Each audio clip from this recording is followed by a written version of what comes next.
ಮುಖ್ಯಮಂತ್ರಿ ಸಿದ್ದರಾಮಯ್ಯ ಅಧ್ಯಕ್ಷತೆಯಲ್ಲಿ ಬೆಂಗಳೂರಿನಲ್ಲಿ ನಿನ್ನೆ ಆರೋಗ್ಯ ಮತ್ತು ಕುಟುಂಬ ಕಲ್ಯಾಣ ಇಲಾಖೆಯ ಪ್ರಗತಿ ಪರಿಶೀಲನಾ ಸಭೆ ನಡೆಯಿತು. ಸಭೆಯಲ್ಲಿ ಆರೋಗ್ಯ ಮತ್ತು ಕುಟುಂಬ ಕಲ್ಯಾಣ ಸಚಿವ ದಿನೇಶ್ ಗುಂಡೂರಾವ್, ರಾಜ್ಯ ಸರ್ಕಾರದ ಮುಖ್ಯ ಕಾರ್ಯದರ್ಶಿ ಡಾ ಶಾಲಿನಿ ರಜನೀಶ್ ಸೇರಿದಂತೆ ಹಿರಿಯ ಅಧಿಕಾರಿಗಳು ಉಪಸ್ಥಿತರಿದ್ದರು. ಈ ವೇಳೆ ಮುಖ್ಯಮಂತ್ರಿ ಸಿದ್ದರಾಮಯ್ಯ, ರಾಜ್ಯದಲ್ಲಿ ತಾಯಂದಿರ ಮರಣ ಪ್ರಮಾಣ ಅನುಪಾತ ಇತರೆ ರಾಜ್ಯಗಳಿಗೆ ಹೋಲಿಸಿದರೆ ಕಡಿಮೆ ಇದೆ.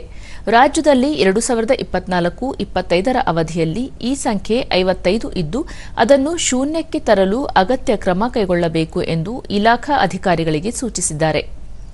ಹೆರಿಗೆ ಪ್ರಮಾಣಕ್ಕೆ ಅನುಗುಣವಾಗಿ ಆಸ್ಪತ್ರೆಗಳಲ್ಲಿ ಪ್ರಸೂತಿ ತಜ್ಞರು ಮತ್ತು ಅರವಳಿಕೆ ತಜ್ಞರನ್ನು ನೇಮಕ ಮಾಡಿಕೊಳ್ಳಬೇಕು. ತಾಲೂಕು ಆಸ್ಪತ್ರೆಗಳಲ್ಲೂ ತಜ್ಞ ವೈದ್ಯರು ಇರುವಂತೆ ನೋಡಿಕೊಳ್ಳಬೇಕು. ಔಷಧಿ ಖರೀದಿ ಪ್ರಕ್ರಿಯೆಯನ್ನು ಪಾರದರ್ಶಕವಾಗಿ ನಡೆಸಲು ಸೂಕ್ತ ಕ್ರಮ ಕೈಗೊಳ್ಳುವಂತೆ ಕಟ್ಟುನಿಟ್ಟಿನ ಸೂಚನೆ ನೀಡಿದ್ದಾರೆ.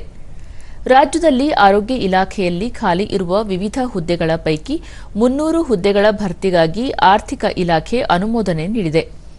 ಅಗತ್ಯ ಸೇವೆಗಳಲ್ಲಿ ಖಾಲಿ ಇರುವ ಹುದ್ದೆಗಳ ಭರ್ತಿಯಲ್ಲಿ ವಿಳಂಬ ಮಾಡಬಾರದು. ಹೆಣ್ಣು ಭ್ರೂಣ ಹತ್ಯೆ ತಡೆಯಲು ಕಟ್ಟುನಿಟ್ಟಿನ ಕ್ರಮ ಕೈಗೊಳ್ಳಲು ಎಲ್ಲ ಇಲಾಖೆಗಳು ಸಮನ್ವಯದಿಂದ ಕಾರ್ಯನಿರ್ವಹಿಸಬೇಕು ಎಂದರು.